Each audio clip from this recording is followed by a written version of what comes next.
Hi everyone, welcome to the Smith & Sons podcast. My name is Max Peterson. I'm the CEO of Smith & Sons Remodeling Experts. I'm joined in the studio today by one of our general contractors who is a wealth of information and is making clients happy almost every day of the week. Alex, welcome.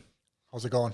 It's going pretty good, man. Hey, today we are going to quickly chat about the agreement stage or the agreement part of any renovation. It's a bit of an icky subject, but I think it's super important.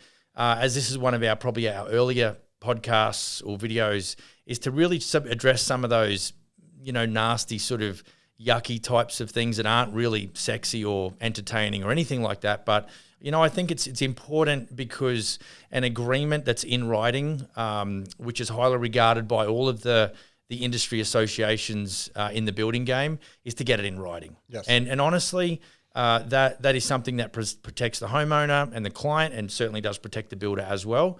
And I think it just builds in a fairly mutual respect. So today we're going to chat about two different types of agreements or building contracts, and we're going to discuss, I guess, the good, bad, and the ugly. And a lot of this is based because we are practitioners, we are operators, so we're not sort of just hyperbolizing or speculating, but we're in this game every day. So look, I think what we're going to do is we're going to tee off on what is the most common. Certainly wasn't common to me when I first come to this country in 2015, and that is the cost plus contract. So, for the benefit of our, homeowner / prospective client audience, what's the best way, Al, do you think we can just quickly do a bit of a debrief on what might be the typical existing way to go into an agreement with a general contractor under the cost plus? You want to give us a quick breakdown just to bring everybody up to speed, and then maybe we talk about some of the pros and cons if we can, to be fair, and then we'll go straight into the fixed price contracts and building agreements that Smith & Sons do. Sure, yeah. So choosing a contractor is probably just as important as choosing your contractor or builder for your house. You have to understand it, and at least the different types of contracts. The different types of contracts, and at least understand how each of them work. So the cost plus contract or the time and materials contract is one that a lot of guys use, because the advantages of that is you can kind of get started right away. So the advantages, let's talk about the homeowner. So the advantages to the homeowner is we can get a fairly prompt activation. Exactly. You can start work right away, because basically the cost plus system is you're billing the client for the work performed, whether you agree to send them an invoice every 2 weeks, every month. That's whatever. So they're the terms and conditions. Yeah, pretty basic. And usually it's roughly 2 weeks or month, or you can do set up progress payments where you're going to take draws with a client. You can write that into the contract however you choose. What I did, I just invoiced them every month for the larger projects. Smaller jobs, you can invoice them every 2 weeks when I ran a cost plus. But there are a lot of drawbacks to a cost plus. Let's stay on the positives. The positives to them is yes, it is generally the best value to look at it when you're looking at it from the front. It looks like the best value to you, because you think you're going to be paying for the work that gets done. So there's the transparency, which is a big plus, I guess, in the eyes of the clients. Yes, with a cost plus contract, your contractor, if he's going to do a cost plus contract for you or time materials, when he invoices you, he has to display all what he's billing you. So $1,000 for lumber. Yeah, and this is the percentage. Yeah, management fee. There's what you pay. Yeah. Basically, the agreement is predicated on you guys agreeing, the homeowner and the contractor agreeing on a contractor. Usually, it's an hourly rate for the work, and then plus sometimes there's no cost on materials or markup on materials. Sometimes the homeowner will buy all the materials. That's why the cost plus is an advantage from some type of contractors, because if the contractor only wants to do the physical work, then they can just charge the person an hourly rate. So does that mean the client then buys the materials? Is that what you're saying? In a cost plus contract, there is an agreement on who and when purchased materials get purchased, because most renos, generally all the materials are purchased by the contractor. Now, some cases where the homeowner wants to have a little more involvement in it, they might be supplying some of their own materials. So you have to let them know what the terms and conditions are of that. But if they're going to be going to pick them up and going to curate them and organize them all, you're not responsible for that. So you can't charge them for it and you can't mark it up. So the way I would work a cost plus contract is I would have an hourly rate per type of employee that was on the site: laborer, carpenter, carpenter's helper, project manager, and then I agreed to a markup rate on all the cost of goods sold and the subcontractor rates. And I don't run a cost plus system anymore because it has its limitations. Okay. But okay, so let's quickly touch on then. Okay, so there's some you would feel if I was a homeowner, I'd go, well, that's given me some like I've got some purview. I can sort of see where the money's going and things like that. What might be some of the negatives? Because that looks fairly good on the outset. Yes. What after you've obviously got experience in the cost plus world, what are some of the negatives as it relates to the homeowner? Because the one straight out of the gate for me is, well, I don't have to do if I was a builder on a cost plus, I can just order as much material as I want, because the more material I order, the more percentage markup I make. Yeah. So I don't have to be particularly prudent or frugal on my ordering, because the more I order, the more I get paid. And that's a major downside of the cost plus contract. The major discrepancies between the both is that a cost plus contract or a time materials contract, the reason why contractors will add a very minor markup to that is because the risk is actually all on the homeowner. If that contractor is inefficient, he's taking too much time, he's wasting materials, that's all on you.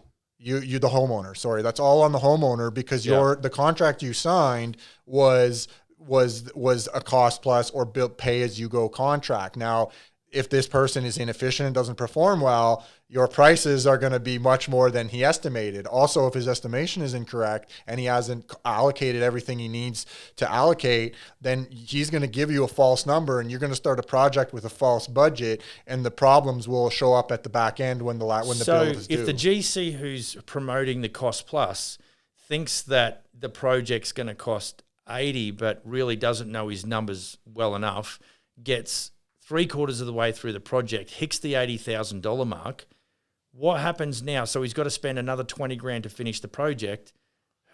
How does that work? Does that the homeowner's obligated to pay nonetheless? Okay, yeah. So this is where we see a lot of problems. We have a lot of issues. So if you've signed the time and materials contract, and the contractor has mistakenly given a bad estimate and not maliciously, he just didn't know, and now you've got 2 more months to finish the project and you need another $20,000, you're technically the customer. You're on the hook for that. The client is technically on the hook, because that's how the contract is structured. So essentially what you're doing when you agree to a cost plus arrangement with the general contractor is you are writing a blank check, or you're delivering a blank check to the builder and says, go and spend my money at will. Have at her on my house, yeah. And that's it. There's just you've got no recourse as an owner? Well, if you're going to set a budget, and the way I would do it is I would list out all the specifications, so there was some definition on what was involved.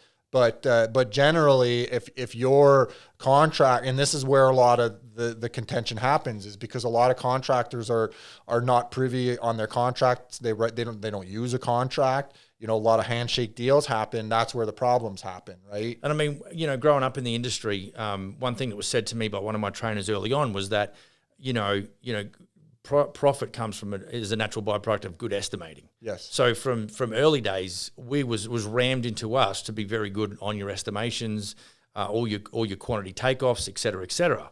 So when I came to this town and this country where predominantly was this cost plus, what it said to me was that there was no real, need for general contractors to do any kind of accurate estimating, because there was no boundaries. Yes. You didn't need to be accountable.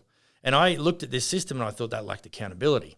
So look, let's move on. Let's start talking about fixed price. So, I guess, the Smith & Sons way, and we've got, over 95 franchises in 3 countries. They're all general contractors. It's a fairly strong testament to, and we've been going for 11 years now. it's a fairly strong testament to the ability that, you know, Smith & Sons, the brand and the business system, has to be able to deliver a good experience to its clients. Now, all of that pretty much in Australia and New Zealand has happened on fixed price. Yes. So when we came here, it was definitely a point of separation. We thought, well, that's how that happens. Now, the easiest thing for me to do was to either comply with that or to go and say, well, how would I want to be dealt with if I was a homeowner? And so, you know, a lot of our focus is to deliver to our clients and the homeowners that have these renovations done peace of mind, security, and satisfaction. And everything that you just explained about the time and materials hanging your hat on a blank check with the builder, it just, to me, there's a lot of vulnerability. So there is no peace of mind. There certainly isn't any financial security because it's up in the air and you got to hold your breath. Yeah. It's like, will this project work out? Let me hold my breath. Yeah. Well, I hope it does. Yeah. And there's certainly, you know, at the end of the day, the satisfaction from dealing with a general contractor, the financial amount that it costs you after all, you know, all of that is pretty much, you know, it's up in the air until the end of the day. Until the last paycheck. And I know there's realtors in this town that built certain, you know, projects that he said, look, I've got 300 grand to do this, not a dime over. And the builder just carried on. It was 380 grand. And so he had to come up with the 80, right? So let's talk about how we've decided to be what we'd call innovative disruptors. We're going, right, everything happens normally on a cost plus. What we're going to try and do is deliver something different, and that is the fixed price. We're going for peace of mind, security, and satisfaction. Yes. So tell me about, okay, let's say I was the homeowner. I said, Al, I want you to do a basement remodel and I want you to do, you know, a couple of bathrooms. Now, how are you going to walk me through this process to get me to the point where I know what I'm getting, how much I'm going to spend, and when's it going to be finished by? Give it to me. Sure, yeah. Well, we have a process called a quantity takeoff or quantity takeoff order, and it's basically our preliminary process, where we use to define exactly, you know, quantifiable numbers. Well, hang on. What are you going to do with me when you meet me for the first time? I want you to start me through the the estimate bracketed price range, then the quote, and then work in, like, because now you're working through the design plan construct. Okay. Take me from the first meeting and right through to the fixed price contract. Okay, so we would probably be at the end of the meeting. Now, you've mentioned to me that your budget was $100,000 and you've told me your scope. So usually that we get to that point at the end of the first initial meeting with the client where we start talking about budget. So when I have that budget information from them, I will let them know if their budget expectations are realistic with their scope expectations. And so you have that in the first we have that in the first conversation. Exactly. That's why that's an important ingredient. And I would say, you know, that's something to look out for contractors. If they're not talking about budget within the first or second meeting, you know, and they're skirting the budget issue, they're probably scared to bring it up, and because that takes commitment and accountability. Exactly. Yeah. So once I've got those numbers from you and say your expectations are reasonable, I'll let you know that. I'll be like, okay, your budget is reasonable for what you're looking for. Through my experience. So if I said 100 grand, we gave you the scope, and you went, look, 100 to 125. That would be a bracketed price range. Yeah. So I would obviously every job is different. Yep. So I would give it a range. Now, if my range, and if I looked at my scope and your budget was 100,000 and I came to say 110 and 125, this is the beauty of a system. I would let the customer know that. And now the customer has a choice on what to proceed and how to go, because I have enough experience to tell them roughly where it's going to land. Now I'm in the ballpark. I go, okay, Al, yep, all right, my scope versus what he thinks it's going to cost, we're close. Yes, and the beauty of our system is this is where I try not to discourage clients. Yes, it might be over your budget, but now we need information so I can actually give you accurate numbers. So if your budget numbers are on par with your scope expectation and my rough estimation of numbers are similar to what you're expecting, then I would offer a client a quantity takeoff service, which is a small fee based on the size of the project. I start ours at a minimum of $500. So it's from $500. Yeah, from $500, and those are for basic, simple projects. Okay, so before you go further, just tell me how you get the estimate.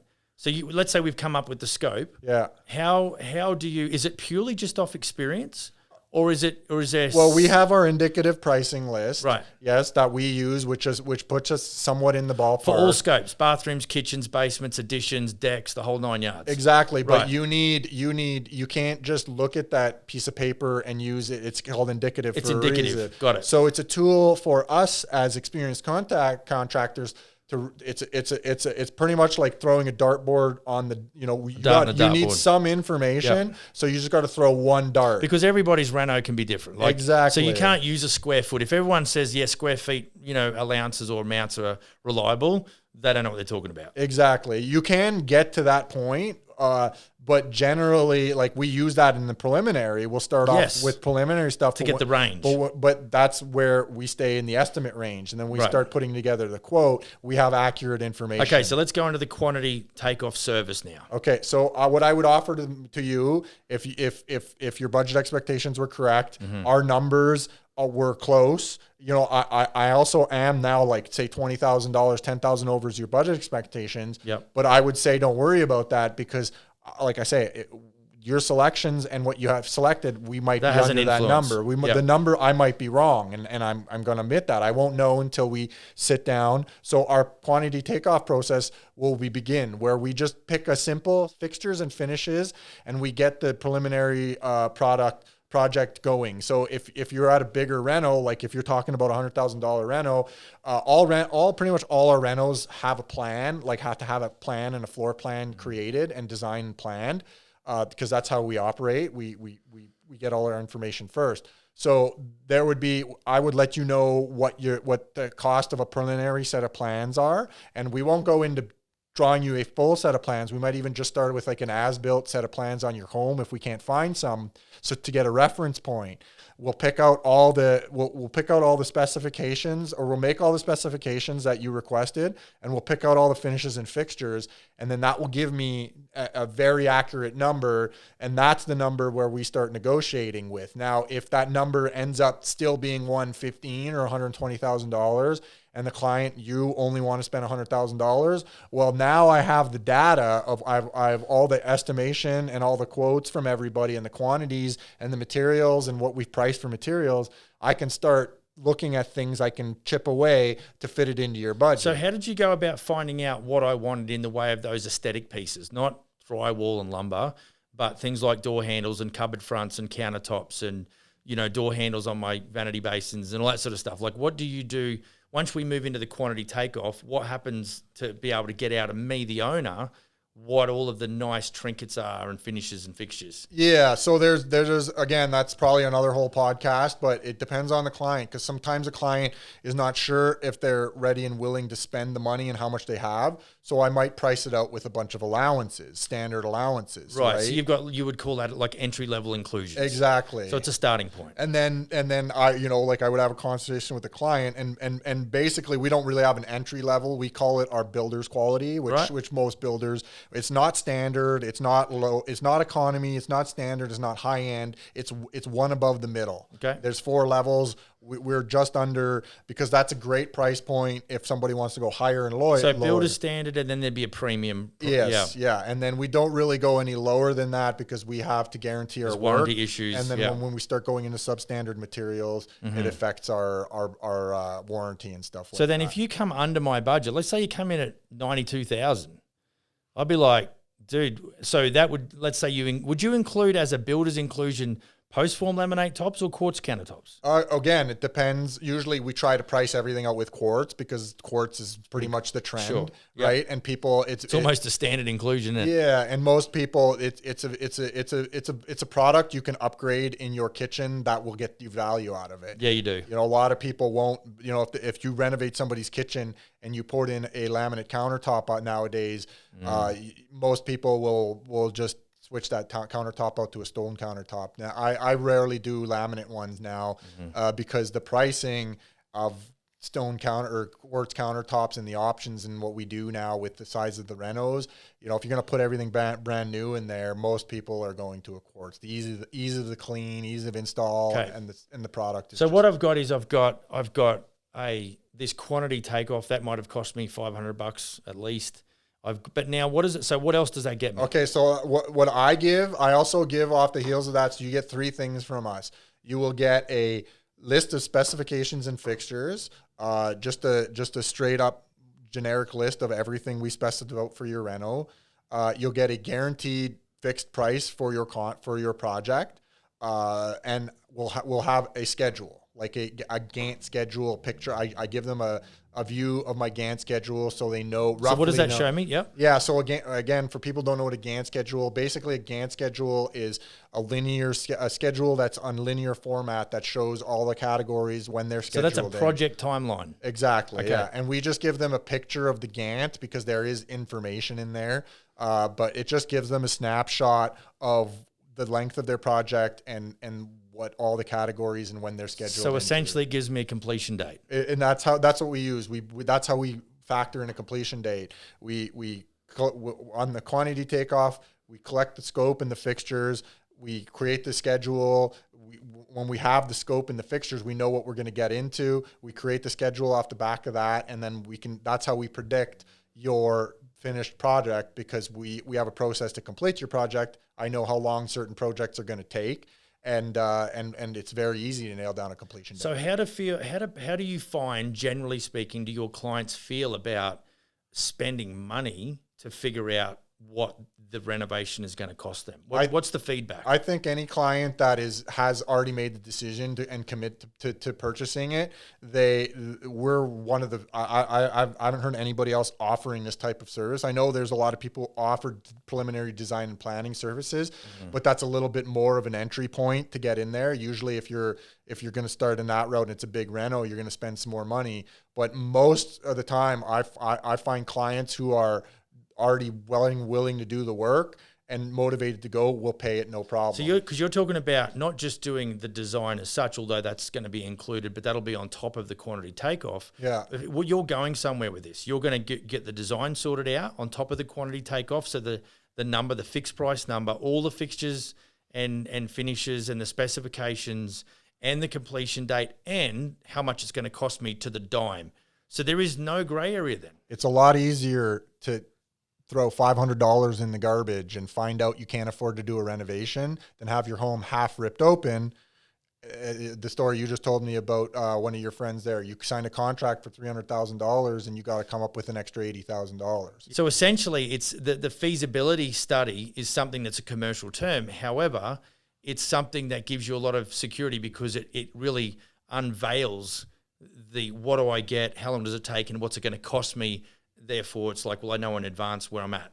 Exactly, yeah. And most people who are understand the large scale renovation they will be getting into will take their time in the due diligence to plan that out and come look, across that. Would you do that on a bathroom, the quantity takeoff? Because I mean, I know for me as a builder, I've known that I've sat in my vehicle and given a verbal price, and that was for $25,000, and there was no. It's just where there's more detail, like yes, the bigger right. projects. Yeah, we don't.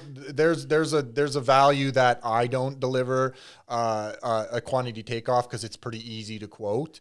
And how actually? Just let me ask you. Like, obviously, you talked about Gantt charts and Gantt, top project timelines. What do you use to do? Like, I don't need specifics, but you use some sort of software. Yeah, you guys provide us with a software that has quoting, estimating, takeoff in it, and scheduling inside the software. It's all in one. So it's all in one, and that helps us because again, you guys, it's provided to us. We don't have to go out and purchase something, and it's everything in one application. So it's very and that essentially it's a tool. Yeah, but it creates efficiencies and accuracy. Correct. For sure. Yeah. Exactly. Which is what we're doing is we're now, this is totally opposite to what we just talked about with Cost Plus, where all of the risk is being assumed by the client. We're now, and so we should, we're professional general contractors, we're practitioners. We're now saying, based on our experience and the tools that we have and the know-how, we're going to put together everything that essentially reduces the risk or the exposure on the clients, yeah? Yes. Yeah, which is the way it should be. For sure. I think. And I think at the end of the day, it's very hard, I suppose, on clients to ascertain. How do you feel when you go up against another builder or general contractor that's given a client that you might be talking with the traditional lowball?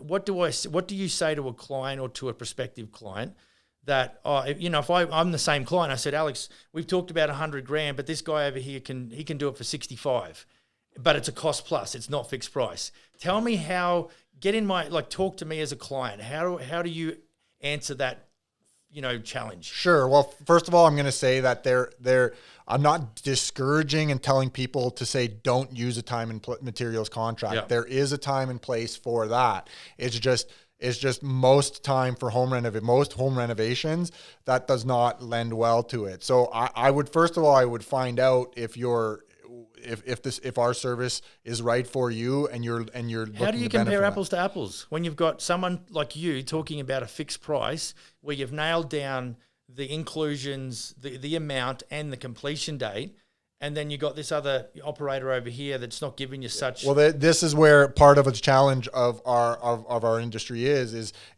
what our last podcast was about, was a little bit of a misinformation. Is the customer has to understand that the low ball offer, he has to be able to recognize that the cost plus has the option to make a low price point sound very appealing. Yeah. Because we can use it, if we're going to elaborate on that example, say I come in there and I quote somebody for a basement rental for $100,000 and my fixed price is $117,000. And contractor Tim comes in there and he's time and materials and he's roughly talking about the same scope, and he's told the customer $80,000, but I'll charge you time and materials. Well, it's a bit of a challenge to get the customer to understand where the big discrepancy is. Or the vulnerability. But that's where it's hard to explain to them the details of it. But when we sell the security and the peace of mind, when we explain to them what the pitfalls are and the advantages and disadvantages, they see the fact that people, because we live in very uncertain times, that they're kind of staying away from that now, because they're people are privy to the fact that literally this guy has a blank check and people want the peace of mind and the security. So if we can offer to the client a small investment to know essentially a feasibility study at a very low price point, you can avoid a lot of problems and a lot of headaches on all parties. Yeah, look, and I think just to wrap up, we've been going for a bit now, but I think, what brings all of this together, Al, is if you're a prospective homeowner, or you're a homeowner looking to engage the services of a general contractor, I would certainly recommend that, further to the conversation or what you've just heard, the information, to qualify the information, I would love it if you went to smithandsons.ca, because Smith & Sons aren't in every town in Canada, or North America. We're in a few towns in BC, we're in Alberta, we're in Edmonton. What I'd encourage you to do is go and have a look at the quality of the video testimonials, because these are actual real homeowners, some of which are Alex's clients, and they've gone through this process. And so when it comes to qualifying a general contractor, there is, you've heard the saying, proof's in the pudding, right? So this is why we, and some of our homeowners are just great people to be able to give back and be generous enough to sort of sit in front of a camera, which is pretty scary, and deliver, their testimony as such, as to their experience with a general contractor. We really think that that's what is important for prospective homeowners. So if you're in a town where we're not able to get to you as general contractors, you can use some of this insight and some of this input to really help you recruit good services from GCs or from general contractors and ask the right questions. Sal, thanks for being in the house again. Good insight. If you are liking what you heard or liking what you hear, and you're either listening to the podcast or watching the YouTube video, we really appreciate your attention.